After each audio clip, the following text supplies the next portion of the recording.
Eto na nga mga chong, marami tayong PBA updates, breaking news, lahat ng referee sa Manila Clasico sinuspinde ng PBA. Maverick Ahamnisi, sinabing sila ang problema, hindi ang officiating. Sa nangyaring Manila Clasico nga kagabi, ay naging controversial ang naging last play ni Scottie Thompson dahil malinaw nga na foul talaga si Mark Barroca dahil magkabila ang braso pa ang tinamaan nito kay Scottie Thompson, pero hindi nga ito natawagan ng foul.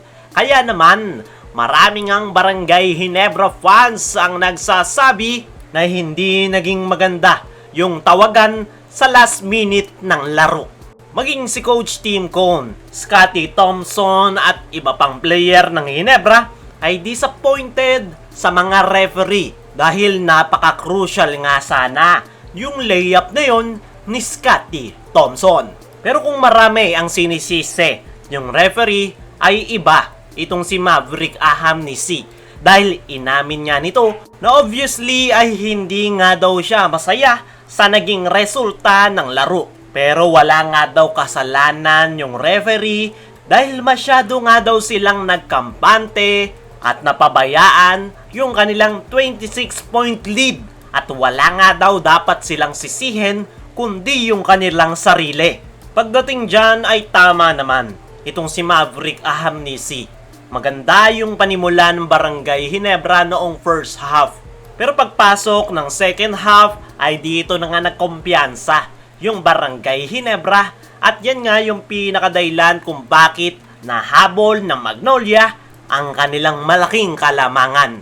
Ayon pa kay Maverick Ahamnisi ay hindi nga rin daw maganda yung kanilang naging depensa sa second half. Inatake nga daw ng Magnolia yung kanilang pick and roll kaya nag-collapse yung kanilang opensa. Sa ngayon nga mga chong ay possible na i-contest ng Barangay Ginebra yung crucial non-call foul kay Scottie Thompson. Pero ang sinabi nga dyan ni Maverick Ahamnisi ay kahit ano pang gawin ng Barangay Ginebra sa officiating ay natalo daw talaga sila. Pagdating dyan ay tama rin si Maverick Ahamnisi. Kahit mapatunayan ng Ginebra management na na-foul talaga si Scottie sa crucial dying seconds ng laro ng fourth quarter ay hindi na nga nila mababawi yung kanilang talo. Kaya naman, he offered to move on at gusto na nga lang mag-focus ni Maverick Ahamnisi sa kanilang team practice at sa mga upcoming games nila ngayong conference. Sa katunayan ay isa itong si Maverick Ahamnisi sa maganda ang naging performance sa nakalipas na Manila Clasico dahil nakapagtala nga ito ng double-double performance na 21 points at 13 rebounds. Pero yung pinaka-inilalaban nga dito ng Barangay Ginebra fans pati na rin ng management ay yung bad officiating. Kung hindi nga nila yan gagawan ng aksyon ay paulit-ulit lang yan na mangyayari. Hindi man makuha ng Ginebra ang panalo ay mas magiging maayos nga ang tawagan kung isususpinde yung mga referee na hindi tumawag ng crucial foul. Bago natin ipagpatuloy, pak-like naman ang ating video bilang pagsuporta, mag-subscribe kung hindi ka pa nakasubscribe. Sa kabilang banda, breaking news, lahat ng referee sa Manila Clasico sinuspinde ng PBA. Ayon nga sa article na inilabas ng Spin.ph ay sinasabing PBA suspends referees crew for failing to call Barroca foul on Scottie.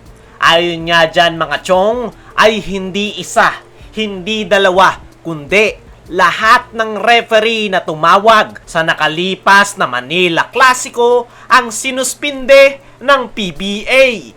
Matapos magkaroon ng assessment at review ang PBA committee, nakita nga nila na 2 beses nga daw tinamaan sa braso si Scottie Thompson pero hindi nga ito natawagan ng foul. Maging yung last shot ni Christian Stan Hardinger, hindi rin natawagan ng foul na nagresulta ng airball shot. Ayon nga mismo kay Deputy Commissioner Eric Castro, ay unacceptable daw yung missed call na ginawa ng referee. Kaya naman, sinuspindi nga nila ang lahat ng referee na tumawag sa nakalipas na Manila Clasico. Hindi nga binanggit kung anong klaseng suspension yung ipinataw ng PBA sa mga referees. Pero para sa akin mga chong, ay magandang move ang ginawa na yan ng PBA dahil hindi talaga maganda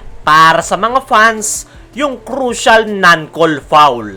Para naman sa mga nagsasabi na malakas yung Hinebra sa PBA, ay hindi nga lang yung Manila Clasico referee ang sinuspinde ng PBA dahil maging yung laro ng Terra Firma at NLEX Road Warriors ay sinuspindi na rin yung referee dahil sa pagtawag ng foul kay Andreas Cahilig na nagresulta ng crucial free throw sa import ng NLEX na si Thomas Robinson.